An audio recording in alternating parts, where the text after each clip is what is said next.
The station-wide toxin alert screamed through every corridor of Medical Station Theta 9, while Charlotte Brown bit into her third Karathari death apple of the afternoon, looking up from her cafeteria inventory checklist with mild confusion as the entire medical response team burst through the doors in full hazmat gear. "Everyone needs to evacuate immediately," Medical Chief Kyle Thoss shouted, his translator struggling to keep pace with his panicked chittering. "We have a catastrophic containment breach of Karathari neurotoxin, lethal exposure detected in this sector." Charlotte swallowed her bite, setting down her datapad. "Oh wow, that sounds serious. Do you need me to help clear the cafeteria? Though I should mention there's nobody here but me right now." Kael'thas froze, his four eyes widening in horror as they locked onto the partially eaten fruit in Charlotte's hand. The bright crimson skin with its distinctive black speckles was unmistakable, a Karathari death apple so named because every species in the galactic database died within 30 seconds of exposure to its neurotoxic flesh. "By all the stars," he whispered, his voice barely audible through his hazmat suit. "How are you still standing?" Charlotte glanced at the apple, then back at Kael'thas. "What? This? I found a whole crate of these in the bio-storage area last week. They're a little tart, but honestly pretty good once you get used to them." "Why?" According to YouTube analytics, 99.6% of viewers are not subscribed. That's a huge number. By subscribing the channel that is completely free, you'll help support the channel and never miss fresh content. The medical chief's breathing apparatus fogged as he hyperventilated. "Those are Karathari death apples, the most lethal naturally occurring neurotoxin in known space. One drop of juice causes complete neural cascade failure in 87% of sentient species. The other 13% just die slightly slower." "Huh." Charlotte looked at the apple with renewed interest. "That explains why they were in the restricted section. I thought someone just mislabeled them." She took another bite. "Want one? I've got like 20 more in my locker." Kael'thas staggered backward, caught by two members of his medical team. The station's emergency sensors continued their urgent wailing, painting the cafeteria in rotating red emergency lights.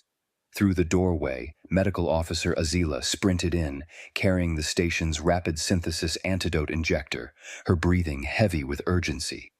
"I have the emergency counteragent," Azila called out, raising the injector. "Where's the exposure victim?" Kael'thas pointed a trembling appendage at Charlotte, who had just swallowed another bite and was now examining the apple's interior with casual curiosity. "Chief, there must be a mistake," Azila said, her voice tight with confusion.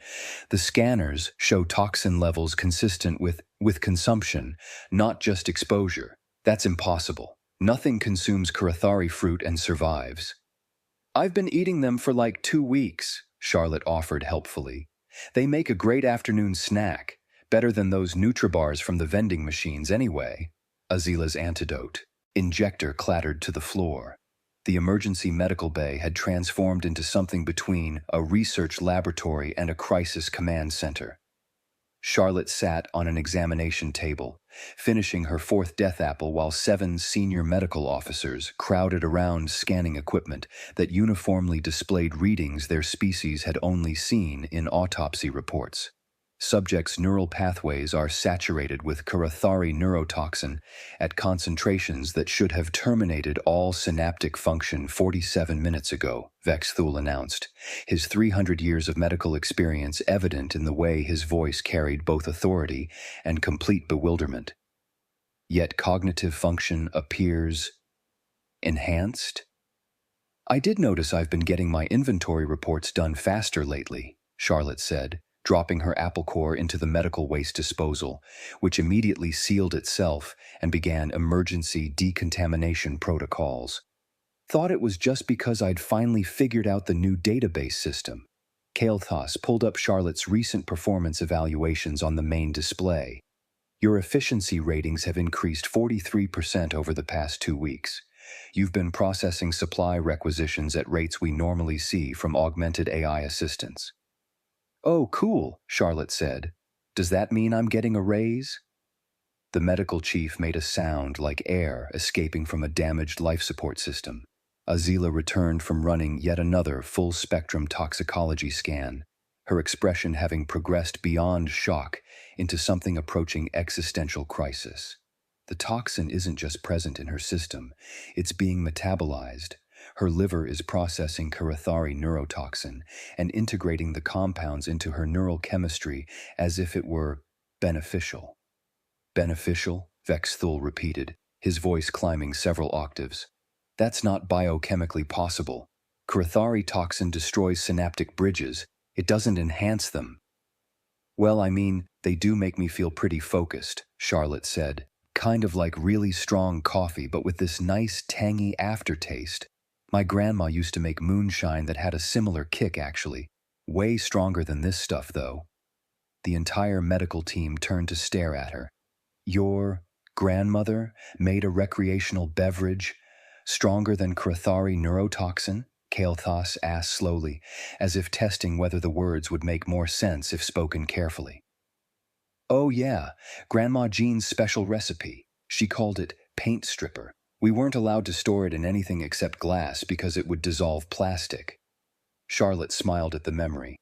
Compared to that, these apples are pretty mild, though I guess the scientific name sounds scarier. Azila pulled up the galactic medical database on her datapad, her manipulators shaking slightly. There are 47,000 documented fatalities from Karathari fruit exposure across 3,000 different species. The mortality rate is 100%, except, apparently, for humans, which we have exactly zero data on because no medical professional in their right mind would ever test lethal neurotoxins on a sentient being. So I'm like a test subject now? Charlotte asked. Do I need to sign paperwork or something? You need to stop eating poison, Kael'thas practically shouted. But I'm on my lunch break for another 20 minutes, and I already packed them in my meal bag. Charlotte reached into her satchel and pulled out a small container with 6 more death apples. I was actually going to ask if anyone knew where I could find more varieties.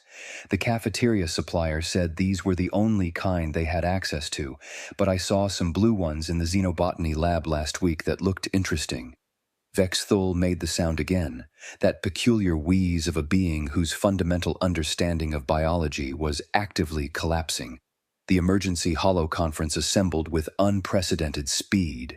Within 30 minutes of the initial incident, Charlotte found herself seated in the medical bay's main briefing room, surrounded by holographic projections of the Galactic Health Council's top xenobiologists, toxicologists, and medical researchers. She'd brought her death apples with her, which caused 2 of the holographic attendees to immediately disconnect from the call. Let me ensure I understand the situation correctly, said Council Director Zara, her 200 years of experience in xenobiology evident in her measured, careful tone. This human has been deliberately consuming Karathari death apples, plural, for 2 standard weeks, with no adverse effects. 14 apples total before we discovered her, Kael'thas confirmed. 3 more since we began observation. She seems to prefer them slightly chilled. They're better cold, Charlotte agreed, though room temperature works too. Zara's holographic form leaned forward, her countless academic honors visible on the ceremonial sash she wore. This contradicts every principle of toxicology established over the past millennium.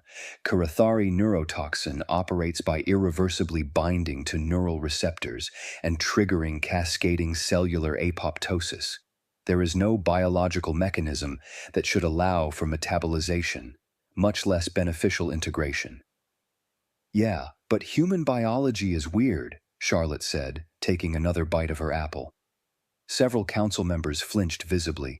Like, we're one of the only species that can digest capsaicin for fun, right? And alcohol is technically a poison, but we drink it recreationally. Oh, and chocolate is fatal to dogs, but we eat it as candy. What's a dog? Azila whispered to Kael'thas. I don't know, and I'm afraid to ask, he whispered back. Zara pulled up a molecular diagram of Karathari neurotoxin on the shared display. The compound structure is fundamentally incompatible with neurological function. It should be terminating synaptic activity, not enhancing it. Your current cognitive function should be impossible. Charlotte squinted at the molecular model. Huh, that actually looks kind of similar to the chemical structure of caffeine, just with some extra bits attached. Is it maybe working like a stimulant instead of a toxin? The collective silence from the Galactic Health Council was deafening. Finally, one of the senior biochemists, a Vexen researcher named Talana, spoke up, her voice careful. While the structural similarity is superficially present, caffeine is a mild stimulant that affects adenosine receptors. Karathari toxin destroys those same receptors completely. In your species, Charlotte said, maybe human receptors are built differently? I don't know, I just work in the cafeteria, but this feels almost exactly like drinking a really strong espresso, that buzzy, focused feeling, you know? No, Zara said flatly. We do not know, because that is not how neurotoxins function. Well, it's how this one functions in me, Charlotte pointed out reasonably. So maybe the database needs an update. Kael'thas pulled up Charlotte's complete medical workup on the main display. Her liver enzymes show unprecedented activity. She's processing the toxin through metabolic pathways we've never observed in any carbon-based life form.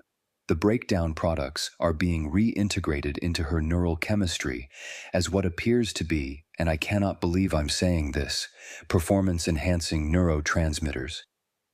This human has essentially converted our most deadly natural toxin into a cognitive enhancement drug, Vexthul added, his voice hollow with disbelief. Does this mean I can officially take fruit from the biostorage area? Charlotte asked. I felt kind of bad about it, but I thought they were just weirdly labeled apples someone had imported. I didn't realize they were supposed to be dangerous. The storage area is sealed behind 3 levels of biometric security, radiation shielding, and an armed guard, Azila said. Yeah, but I needed to restock the cleaning supplies, and Janet from Xenobiology gave me her access codes last month when she went on vacation. The storage area's right next to the supply closet. Charlotte shrugged. I saw the apples and figured someone had put their lunch in the wrong fridge. Happens all the time. Zara closed her eyes, both sets of them. You're telling me this entire crisis began because of a filing error and shared security credentials? And because the apples looked tasty, Charlotte added.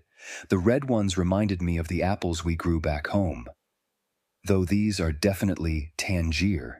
The council director took a long, deep breath, impressive for a species with 3 separate respiratory systems. I'm going to recommend a complete overhaul of our toxicological classification system. Clearly, our understanding of universal lethality needs revision.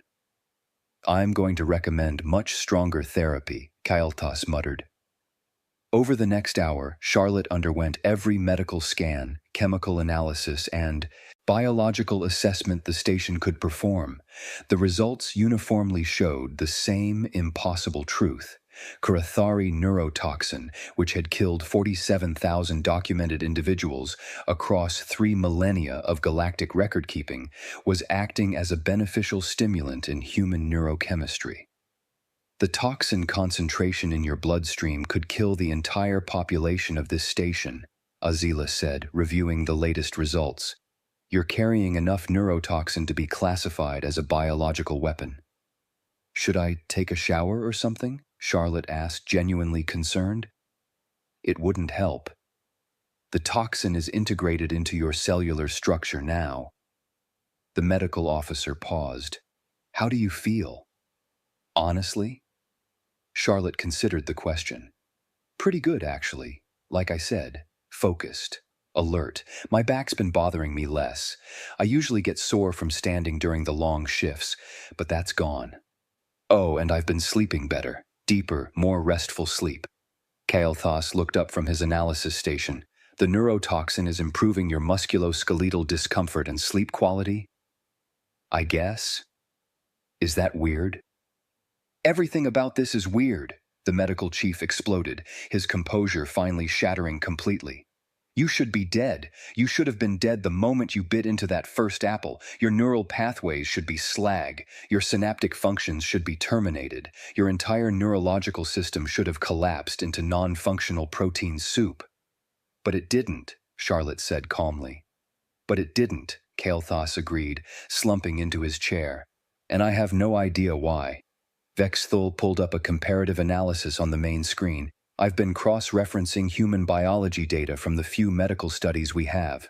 Humans evolved on a death world, classification 12 on the hazard scale. Their baseline environmental toxins would be considered extreme hazards on most civilized worlds. Yeah, Earth's kinda rough, Charlotte agreed. But you get used to it. Like, we've got plants that cause chemical burns, animals that inject neurotoxins for fun, and naturally occurring bacteria that can kill you if you prepare food wrong. Oh, and our atmosphere has oxygen, which is apparently super corrosive? I didn't know that until I joined the station. Oxygen is highly reactive, Zara's hologram said quietly. Most species use it in carefully controlled concentrations. You breathe it constantly. Well, sure, we need it to live, Charlotte said. I mean, it's also what makes metal rust and causes fires, but that's just how it works. The collected medical expertise of the Galactic Health Council sat in stunned silence. I'm beginning to understand, Zara finally said, that humans may have a fundamentally different relationship with what the rest of us consider dangerous substances. Oh, definitely, Charlotte said cheerfully. We drink ethanol for fun, consume caffeine to wake up, eat spicy peppers that trigger pain receptors, and ferment foods with beneficial bacteria. My aunt does something called pickling, where she basically preserves vegetables in acid. It's great. Acid, Azila repeated faintly. Acetic acid, yeah. We call it vinegar. Put it on fries, in salad dressing, all kinds of stuff. Charlotte paused. Is that not normal? No, Kael'thas said. None of that is normal. The medical chief pulled up a new analysis screen, this one showing human evolutionary biology. Your species developed in an environment of constant chemical and biological warfare. Every other organism on your planet was apparently trying to kill you with various toxins, venoms, and chemical defenses. I mean, when you put it that way, it sounds dramatic, Charlotte said. We just call it nature. Your nature is an apocalyptic nightmare environment, Vexthul said. And you evolved to not just survive it, but to consume its most deadly elements recreationally. Again, bit dramatic, but sure. Charlotte finished her 5th death apple and checked the time. Hey, my break's almost over. Am I good to go back to work, or do you need me for more tests? The medical team exchanged glances. You want to return to your cafeteria duties, Kael'thas said slowly, after consuming enough neurotoxin to depopulate a small moon. I mean, yeah, the evening shift starts in 10 minutes and someone needs to prep the dinner service. Plus, I've got 3 supply requisitions to process before the end of shift. Charlotte stood up, gathering her meal container with its remaining death apples. Unless you need me to stay, I can call Janet to cover for me if this is important. I think, Zara said, her holographic form flickering slightly, that we need to completely restructure our understanding of human biology before we can even begin to process what we've witnessed today. Cool, well, let me know if you need anything else. Charlotte headed toward the door, then paused. Oh, one quick question. Those blue fruits I saw in the xenobotany lab, the ones with the silver spots, are those also off limits, or can I try those too? Every medical professional in the room started talking at once, their voices overlapping in a cacophony of panic, warning, and desperate pleading. Charlotte caught words like Class 9 paralytic, certain death, and instant respiratory failure. So that's a no? She asked. That is the strongest possible no in the history of negative responses, Kael'thas said, his voice climbing back toward hysteria. Those are Velkari silence berries. They shut down all voluntary muscle control within seconds. You wouldn't even be able to scream as you suffocated. Huh, intense. Okay, I'll skip those then. Charlotte waved cheerfully. Thanks for the heads up. See you guys at dinner service. She left the medical bay humming a tune from Earth, one of the death apples still in her hand. The medical team sat in shell-shocked silence for a full 30 seconds. I'm updating the station. Protocols, Vex Thule finally said, his manipulators already moving across his interface. New regulation. All toxicity warnings must include species-specific classifications, and a special subsection for humans. I'm filing an emergency request with the Galactic Medical Database, Zara's hologram announced. We need a complete review of all substances currently classified as universally lethal. If humans can metabolize Karathari neurotoxin as a performance enhancer, we can't trust any of our existing safety classifications. I'm going to need so much therapy, Kael'thas whispered, staring at the empty doorway Charlotte had just walked through. Azila was already drafting a comprehensive report, her datapad filled with notes, scans, and chemical analyses. This case is going to be studied in medical schools for the next 1,000 years. The human who accidentally broke toxicology. She didn't even realize she was doing anything unusual, Vex Thule said, a note of awe creeping into his voice. She thought she'd found mislabeled produce. That might be the most terrifying part, the medical chief agreed. 3 hours later, Charlotte was efficiently processing dinner service in the station cafeteria when Kael'thas found her. She was restocking the beverage dispensers while simultaneously managing 2 different meal prep stations, her enhanced cognitive function apparently making multitasking significantly easier. I need to ask you something, the medical chief said, his earlier panic replaced with weary resignation, and I need you to answer honestly. Sure, what's up? Charlotte didn't look away from her work, her hands moving with practiced efficiency. Are there any other Earth foods or substances you've been consuming that we should know about? Charlotte paused, thinking. Well, I brought some hot sauce from home in my personal luggage. Been putting it on the station's protein rations to give them more flavor. Why? Kael'thas pulled out his medical scanner and checked the cafeteria's atmospheric sensors. What kind of hot sauce? Oh, this great stuff from back home. It's made with Carolina Reapers and ghost peppers. Rates at about 2 million Scoville units. Really opens up your sinuses. The medical scanner and Kael'thas's manipulator started beeping urgently. The atmospheric sensors are detecting trace amounts of capsaicin at concentrations that would require emergency decontamination protocols for most species, he said faintly. You've been aerosolizing chemical weapons in the cafeteria. It's just hot sauce, Charlotte protested. I've been really careful to only use a little bit, though I guess the steam from cooking might spread it around. She looked concerned. Oh no, is that why Vex Thule stopped eating in the cafeteria last week? He said something about unexplained respiratory distress. You've been accidentally chemical warfaring my senior medical officer. I didn't mean to, Charlotte looked genuinely distressed. I'll stop using the hot sauce during my shifts, I promise. I don't want to hurt anyone. Kael'thas took a long, deep breath through his breathing apparatus, which he'd started wearing around Charlotte as a precautionary measure. I'm going to need you to provide a complete list of everything you brought from Earth, everything you consume, use, or have in your quarters. Okay, but it's mostly normal stuff. Toiletries, some snacks, a few books. The snacks, Kael'thas interrupted. What kind of snacks? Let's see, I've got some beef jerky, dried mango, dark chocolate, coffee beans, those spicy dried crickets my brother got me as a joke, some cheese that's been aging in my mini fridge. The medical chief held up a manipulator. Aging cheese?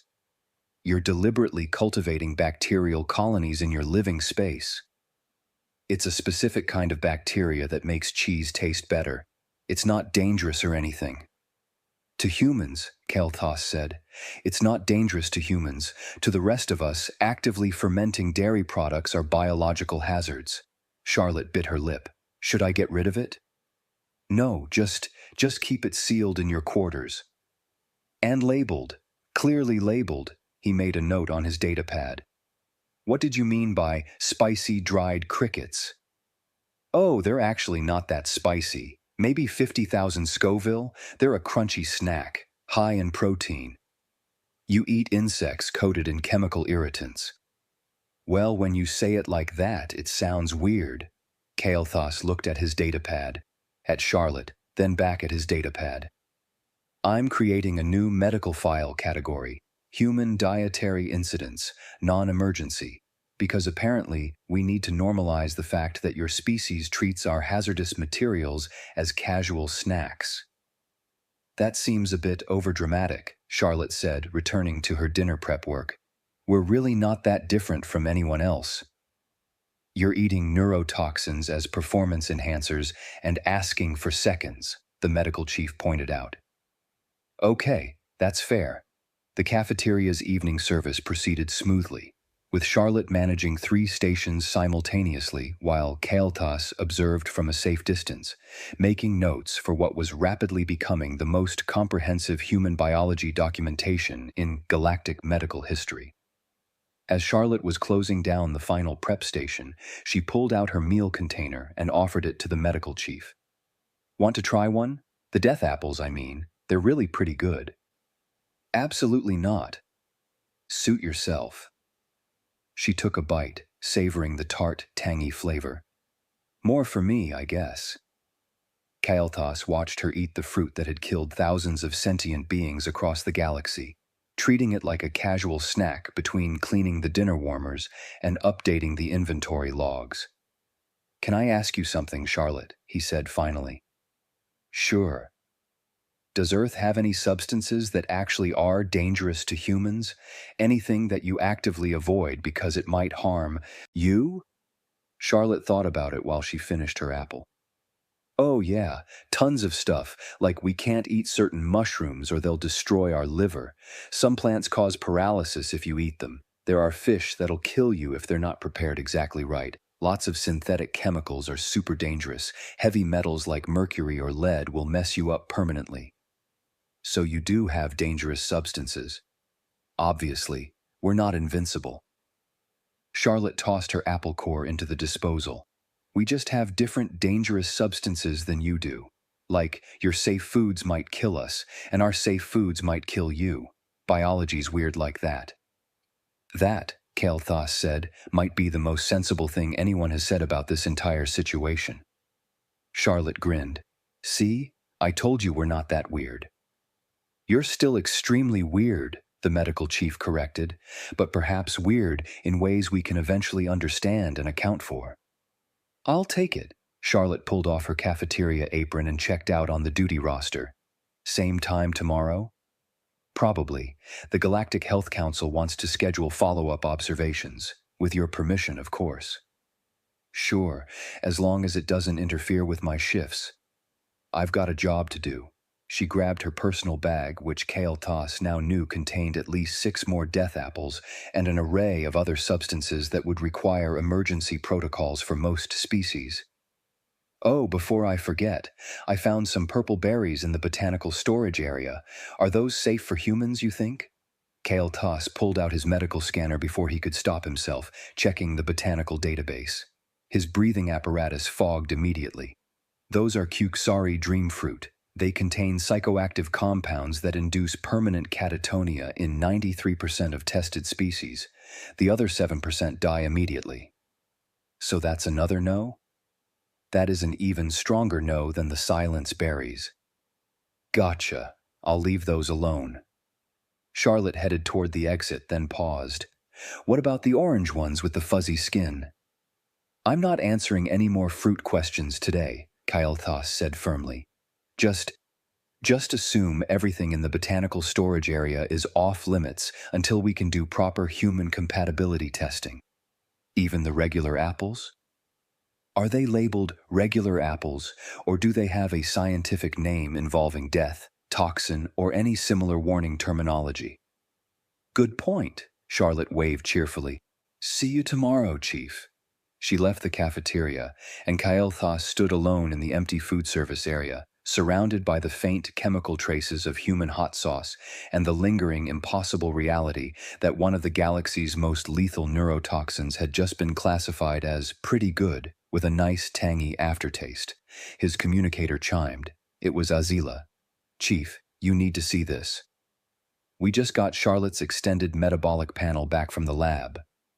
"What now?" Kael'thas asked wearily. "The death apple compounds are being stored in her muscle tissue as a reserve energy source. Her body is literally stockpiling neurotoxin for future use." Kael'thas closed his eyes, all four of them. "Of course it is. There's more. We found traces of capsaicin-derived compounds in her respiratory system. She's not just consuming it, she's breathing it, recreationally." "I know. She's been using hot sauce in the cafeteria." "Chief, the concentrations we're reading would trigger chemical weapon protocols on 17 different worlds." "I know that too." There was a pause. "Are you okay?" "No," Kael'thas said honestly. "But I'm beginning to accept that this is just what working with humans is going to be like. Constant low-grade terror punctuated by moments of existential crisis." "Should I schedule you for counseling?"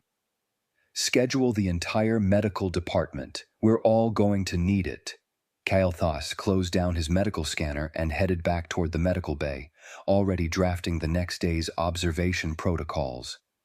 Somewhere in the station, Charlotte Brown was probably eating another death apple while reading a book or watching entertainment vids, completely unaware that she'd fundamentally altered the galaxy's understanding of toxicology and human biology. Tomorrow, the Galactic Health Council would begin the long process of reclassifying thousands of substances, rewriting medical protocols, and accepting that humans represented a completely unique category of biological resilience that defied every established principle of xenobiology. But tonight, Kael'thas just wanted to go to his quarters, engage his atmospheric filters, and try very hard not to think about what other normal Earth foods might be lurking in human luggage throughout the station. His communicator chimed again. This time it was station security. "Medical Chief, we need you to verify something. We found a human crew member, name's Jennifer Rodriguez from engineering, trying to access the xenobotany lab. She says Charlotte told her about some really interesting blue fruits and she wanted to try them." Kael'thas started running toward the xenobotany lab, his medical kit already in hand. "Do not let her eat the silence berries," he shouted into his communicator. "The what?"